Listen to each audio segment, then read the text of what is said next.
Unfortunately, PFF's Black Friday sale is no longer going on, but we have a brand new discount to give you guys right now. That is a 30% off discount this holiday season with the promo code HOLIDAY30 to get 30% off a PFF Plus subscription. You get access to our player prop tool that can help you make back whatever you pay for PFF Plus and then some. It can also help you win a fantasy football championship this year. You get the same grades and analytics that every single NFL team uses and every single college football team uses as well. And you get access to the best mock draft simulator on the planet for the 2026 NFL draft. Again, Holiday 30 to get 30% off a PFF Plus subscription right now.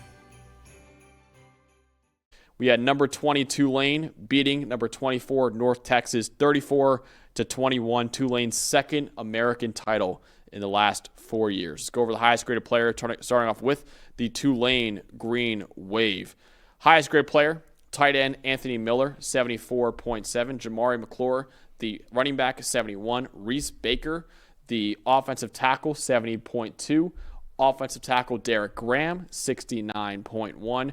Jack Chenshu, the safety, 68.4. And Jake Retzlaff with a 72 grade in the win. Now let's go over to North Texas with their highest grade players in the loss. Highest grade player was wide receiver Miles Coleman, 91.8. D tackle Sadiq Clements, 76.9. Offensive tackle Jimto Abadegwu, 76. Will Jones, the second, the safety, 74.6. Cameron Dorner, the wide receiver, 72. And Drew Mestamaker with a 80.6 grade in the loss. Dalton, what told the story in this win for Tulane? Tulane, big stat for me, 35 minutes and 8 seconds of time of possession. They did an outstanding job. After North Texas put together a really good first drive to go down and score and go up 7-0, Tulane played the best game of keep away they possibly could have, right? They ran the football well, especially off tackle. They got in 12 personnel, as they do so often, 2 tight ends on the field. They ran to the edges. They were going to stress the edges of this North Texas defense constantly, whether it was with the run game or their play action game. 30 off-tackle carries for 150 yards and 9 first downs, 2.5 yards before contact per carry on off-tackle runs. Outstanding stuff. Between that and North Texas turnovers and North Texas not having Caleb Hawkins and not having as much balance as they usually have with the run game with one of the best backs in the country, got hurt early in this game and didn't go back in. You look at this Tulane team, they really got to play their style of ball in this game, and that was so crucial when you're talking about keeping this explosive North Texas offense off the field. After that first drive, okay, which I believe was, pretty close to, 9-10 minutes it was? After their first drive, North Texas had the ball for 18 minutes and 24 seconds. For, again, a variety of reasons. But Tulane, they were more physical on their offensive line. They were able to just consistently keep that time of possession going. And they answered with an 8-minute drive of their own after that first drive to tie it up at 7. And from there, they just felt really, really confident about their run game and forcing turnovers. 5 turnovers obviously helps as well. Yeah, definitely. That's my stat told story. This one, turnovers in this game. North Texas had more yards than Tulane, but the Green Wave still won by 13 points because the Mean Green turned it over 5 times while Tulane did not have a single turnover. Now, I will admit, 2 of those turnovers were a little controversial for North Texas. One of them was a muff punt that should have been called for kick-catch interference. Tulane recovered the ball on the 13-yard line and scored a touchdown on that drive, too. Another one was an interception that was returned by Chris Rogers for a touchdown. But if you look at the replay, Drew Mestamaker did appear to force a fumble right on that goal line, which would have been a touchback for North Texas too. So the refs gave him a touchdown. The game 7 points. They upheld the call. It was a very, very close play, but that's 14 points swing on those 2 plays. But regardless, still 5 turnovers overall for North Texas. That's not going to get it done against Tulane. So you just can't lose a turnover battle by, even if you took away those 2 plays, it's still a 3-0 turnover battle for Tulane. You just can't have that if you're North Texas. So yeah, there were a couple controversial calls in that game that went in Tulane's favor, but you still can't lose a turnover battle that badly and expect to win a American title game. And credit Tulane's defense too, right? Their secondary's been good all year, and Miles Coleman stepped up with a big game. But Wyatt Young, the receiver I talked about coming into this game, the highest receiving grade in the country, 1 catch for 6 yards, 7 targets for 1 catch and 6 yards. So they did a really good job defending the middle of the field. I thought they made Drew Mestemaker make tough throws all day. They held down the run game with Caleb Hawkins not there. So I think Tulane's defense was outstanding all day, forcing those turnovers as well. And I just think this is the balanced effort they've had.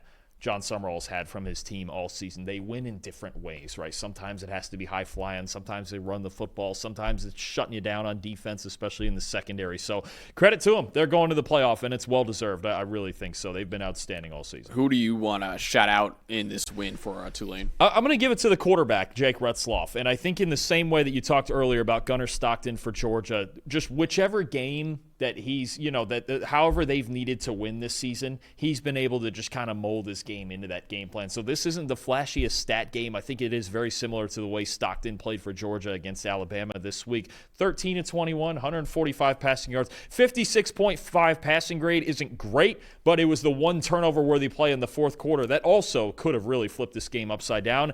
That really hurts his grade. If I take that one play out, his passing grade goes up to a 67.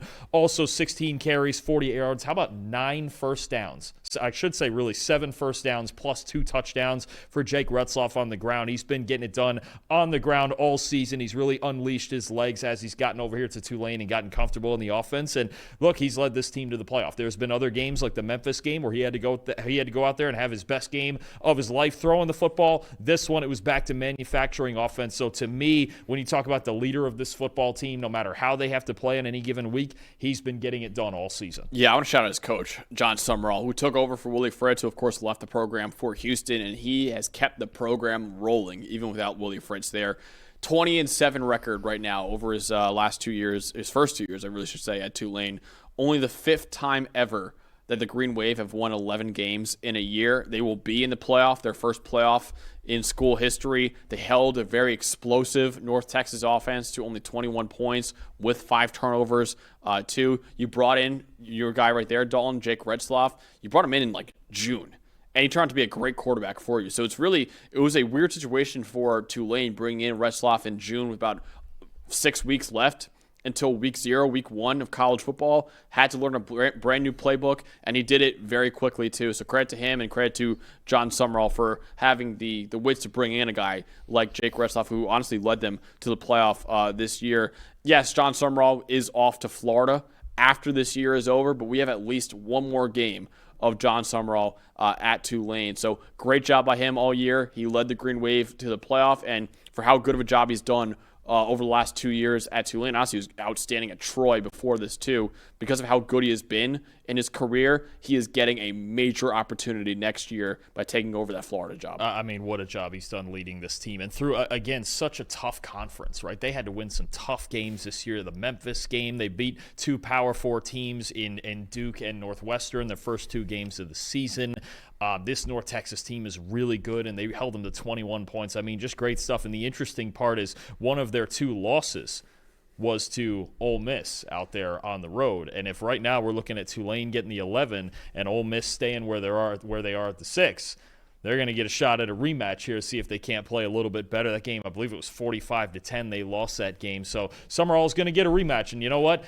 Regardless of, what you think about the 2 teams and their talent levels, it's hard to beat a team twice. And if they have to play Ole Miss, this time they do it without Lane Kiffin. So I think you got an interesting storyline here with Tulane for sure, but certainly just a fantastic season. And again, they won an outstanding conference in this American Conference. Oh, yeah. It was a battle all year. We covered so many games in this conference, and Tulane absolutely earned it, man. They earned it the entire way, and they came through in the clutch. That's another team that came through in the clutch all season. All right, just to show how good of an American Conference it was this year, you had 4 coaches from the conference take Power 4 jobs after this year is over. Two coaches in this game, obviously, and John Summerall taking the Florida job, and Eric Morris taking the Oklahoma State job. You had Ryan Silverfield at Memphis taking the Arkansas job. And, of course, Alex Golesh, the head coach at USF, taking the Auburn job, too. Just shows how good of a conference it was. Credits North Texas for a great year all year. We'll see what happens with them in the portal and everything, too. But, yeah, what a year for North Texas and what a year for Tulane so far. And, yes, this was the final game for Eric Morris at North Texas. He will be moving on to Oklahoma State right now. But, like I said before, John Sumrall will be coaching in the playoff for the Green Wave. And you're getting some quality coaches. We'll see where Tulane's coaching search goes, but you're getting quality coaches coming into these programs, too. Neil Brown taking the North Texas job. You're getting Charles Huff coming up from Southern Miss to take the Memphis job. And Ohio State offensive coordinator Brian Hartline going to USF. This conference, it's not going to get any easier, man, to win this conference because I think these teams are all still going to be really good under these new coaching staffs. Yeah, we'll see what happens with Tulane. I know they're looking at Blake Baker, the defensive coordinator at LSU. He is staying at LSU, though, with a brand new contract that makes him one of the highest paid assistant coaches that we have in the sport right now. But we'll see what happens with them. But that is a very coveted job because you see right there, Willie Fritz is great there, left for Houston. John Sumrall, in 2 years, left for Florida. So if you're a coach at the Group of 5 level, that's one of the top jobs I think available right now is that Tulane job for the simple fact of, hey, they said the last two coaches to bigger jobs in the Power Four. And now Tulane is going to the playoff, too. Willie Fritz had them as the best Group of 5 team, I believe back in 2022, I believe is when they were the Group of 5 representative in the New Year's Six bowl games. And then John Sumrall this year has them as the best Group of 5 team going to the college football playoff, too. So, yeah, that should be a very coveted job at the Group of 5 level. See who they hire. But, again, John Sumrall, still the head coach of the program and still has at least one playoff game for Tulane. We'll see if they can pull off a huge upset in the first round of the playoff.